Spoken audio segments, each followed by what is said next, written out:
राधे राधे दोस्तों आप कैसे हो। चलिए मैं आज आपको शीतला अष्टमी के बारे में पूरी जानकारी दूंगी कि शीतला अष्टमी इस बार कब पड़ रही है, कौन से वार को पड़ रही है और शीतला माता का स्वरूप क्या है और ये कब पड़ती है और इसकी कहानी क्या है। बस आपसे हाथ जोड़कर विनती है कि आप वीडियो को अंत तक ज़रूर देखें और सुने।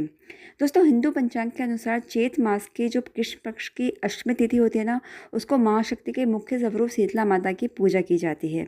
शीतला अष्टमी 2 दिनों तक मनाई जाती है। कोई इसको सप्तमी के दिन मनाता है और कोई इसको अष्टमी के दिन मनाते हैं। इसे बूढ़ा बसोड़ा या लसोड़ा के नाम से भी कहीं कहीं जाना जाता है। शीतला अष्टमी होली के त्यौहार के ठीक 8 दिन बाद यानी अष्टमी को मनाई जाती है। और जो शीतला अष्टमी इस बार पड़ रही है वो मंगलवार 1 अप्रैल 2024 को है। हम सनातनी धर्म में शीतला अष्टमी के पर्व को बसोड़ा के नाम से जानते हैं। और ज्योतिष शास्त्र के अनुसार शीतला माता की जो पूजा होती है लोगों को विभिन्न प्रकार के दुष्परिणामों से मतलब मुक्ति दिलाने के लिए की जाती है। मान्यता है कि माता शीतला का व्रत करने से सभी प्रकार के रोगों से मुक्ति मिलती है, शरीर के रोग भाग जाते हैं। इसके साथ ही सभी लोग साल भर चर्म रोग और चेचक और कई बीमारियों से दूर रहते हैं, यानी कि शरीर ठंडा रहता है। हम शीतल माता की पूजा करके शीतल हो जाते हैं। ये तो रही, मैंने बता दिया कि कब है और इससे हमें क्या क्या फ़ायदे होते हैं, वो सब मैंने बता दिया। दोस्तों, अब मैं आपको बताती हूँ शीतला माता है कौन। देखिए दोस्तों, शीतला माता का जो वर्णन स्कंद पुराण में है ना, जिसमें शीतला माता को चेचक जैसे रोगों की देवी बताया है। माँ के स्वरूप का वर्णन करते हुए हम बताते हैं, जो स्कंद पुराण में जो बताया गया है वो बताया गया है। शीतला माता जो हैं वो अपने हाथों में कलश, सूप, झाड़ू व नीम के पत्ते लिए हुए हैं और माँ गधे की सवारी कर रही हैं। ज्वरसूर, ज्वर का दैत्य, 64 रोग, हैजा की देवी, त्वचा रोगों के देवता घंटू कर्ण और रक्तवती देवी शीतला माता के साथ विराजमान हैं। उनके कलश में दाल के दानों रूप में विषाणु या शीतल स्वास्थ्यवर्धक और रोगाणु नाशक जल है। ठीक है, जिससे वो जो जल होता है ना, वो रोगों का नाश करने वाला उनके कलश में जल है। ठीक है, अब मैं आपको बताती हूँ। आपने ये सुन लिया है कौन है शीतला माता। अब इसका स्वरूप मैं आपको एक बार फिर से बताती हूँ। माता के नाम के अनुसार शीतला माता का जो स्वभाव है अत्यंत शीतल होता है। शीतल माँ गधे की सवारी करती हैं, उनके हाथों में कलश, झाड़ू और सूप है। शीतला माता में रोगों को दूर करने की शक्ति है। माँ के हाथ में झाड़ू होने का मतलब लोगों को स्वच्छता के प्रति जागरूक करना है। कलश में सभी 33 करोड़ देवी देवता निवास करते हैं। माता शीतला देवी की पूजा करने से सभी प्रकार के पापों का नाश होता है। चलिए, ये तो हो गई शीतला माता का स्वरूप और जो उनकी मैंने बता दिया है कि क्या क्या रहता है उनके पास, किस चीज़ की सवारी करती हैं, ये मैंने आपको सब बता दिया है। अब मैं आपको बताती हूँ शीतला माता की कथा, जो कि आपको ध्यान से सुननी है। पुराने ज़माने की बात है। एक गांव जिसमें एक कुम्हारन रहती थी कुम्हारन बसोड़ा के दिन शीतला माता की पूजा किया करती थी और एक दिन पहले तैयार किया गया ठंडा और बासी भोजन लेती थी। कुम्हारन के गांव में अन्य कोई महिला शीतला माता की ना तो पूजा करती और ना ही ठंडा भोजन करती।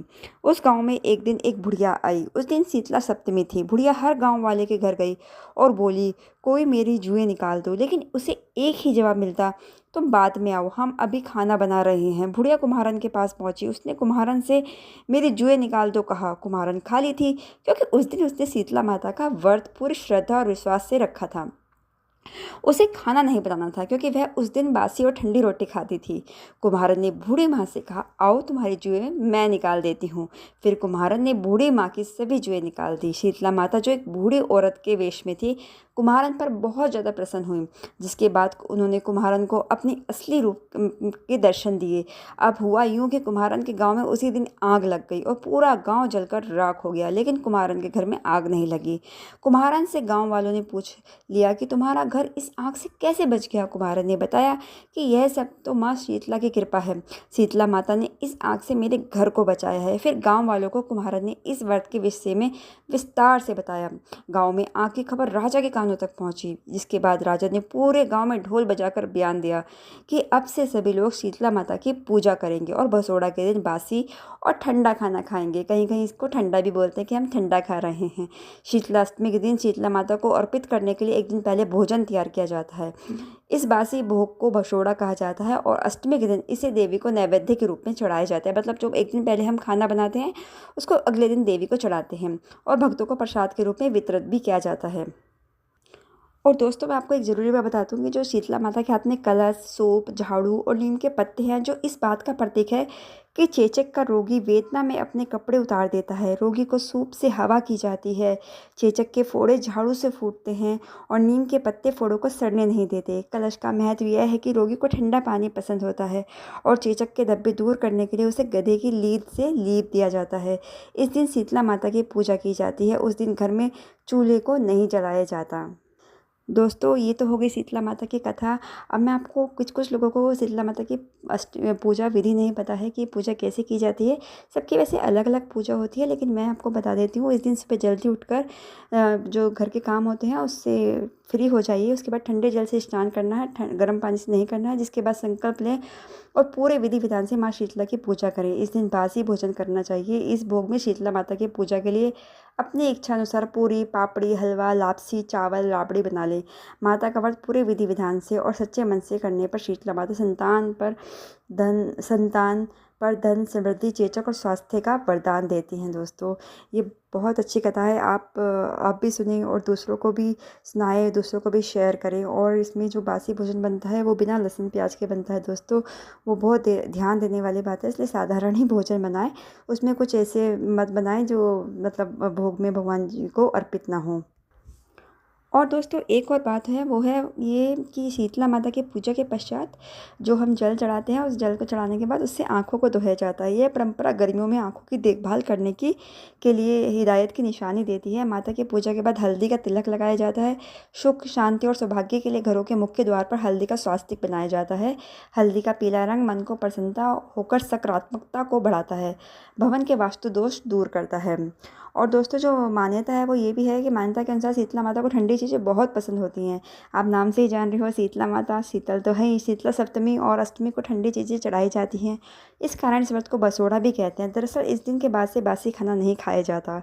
शीतला सप्तमी या अष्टमी से मौसम में बदलाव शुरू हो जाता है। इस व्रत को करने से परिवार के सदस्य चर्म रोग और संबंधित सभी रोगों से सुरक्षित रहते हैं। दोस्तों, मैं आपको एक और बात बताती हूँ, कैसे शुरू हुई जो शीतलाष्टमी की जो परंपरा है वो कैसे शुरू हुई वो बताती हूँ, और क्यों होती है ये बताती हूँ। क्यों की जाती है इसमें पहाड़ी के हर पत्थर की पूजा। देखिए दोस्तों, शील की एक डूंगरी राजस्थान में कोटा जयपुर हाईवे पर चाकसू गांव में स्थित है।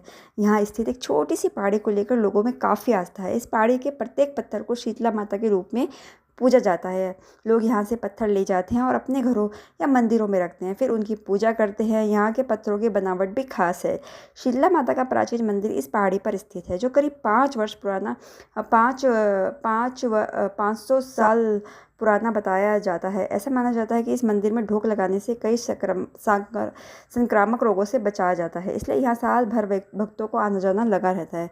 लोग अपने साथ ठंडा खाना लाते हैं, माँ को खिलाते हैं और फिर प्रसाद के रूप में भी खाते हैं। दोस्तों, मैं आपको बताती हूँ कैसे हुई थी यहाँ माता स्थापित कैसे हुई थी, वो भी बता देती हूँ, उसकी कथा भी आपको। पौराणिक कथा के अनुसार एक बार शीतला माता ने सोचा कि देखते हैं पृथ्वी पर कौन उनकी पूजा करता है, कौन उन्हें मानता है। शीतला माता ने बुढ़िया का रूप धारण कर राजस्थान के डुंगरी गाँव में पहुँच देखा कि गाँव में कोई मंदिर नहीं है और ना ही कोई उनकी पूजा करता है। यह देख माँ शीतला गलियों में घूम रही थी। तभी एक महिला ने घर में ऊपर से उबले चावल का पानी यानी मांड नीचे फेंक दिया। शीतला माता पर उबलता पानी गिरा, जिससे शीतला माता के शरीर पर छाले पड़ गए। शीतला माता का पूरा शरीर जलने लगा। शीतला माता चिल्लाने लगी, अरे मैं जल गई, मेरा शरीर तप रहा है, जल रहा है, मेरी कोई मदद करो। लेकिन उस गांव में किसी ने शीतला माता की मदद नहीं की। अपने घर के बाहर एक कुम्हारन बैठी थी। उसने देखा कि बुढ़िया बहुत जली हुई थी।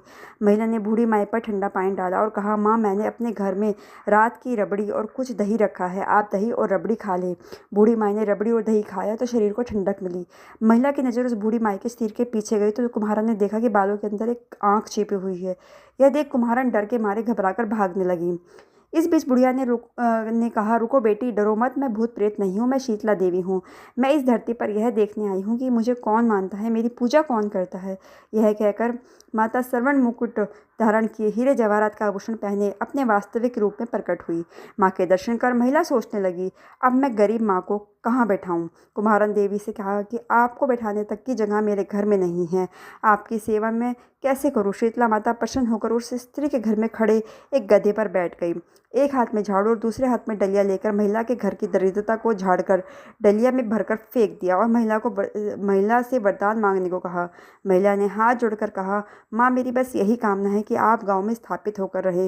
होली के बाद सप्तमी की पूजा भक्ति के साथ करने से जो भी व्यक्ति आपको ठंडा पानी, दही और बासी ठंडा भोजन चढ़ाए, उसके घर की दरिद्रता दूर करें। शीतला माता ने स्त्री को सभी वरदान दिए और आशीर्वाद दिया कि केवल कुम्हार जाति को ही इस धरती पर उनकी पूजा करने का अधिकार होगा। उसी दिन से डुगरी गांव में शीतला माता की स्थापना हो गई।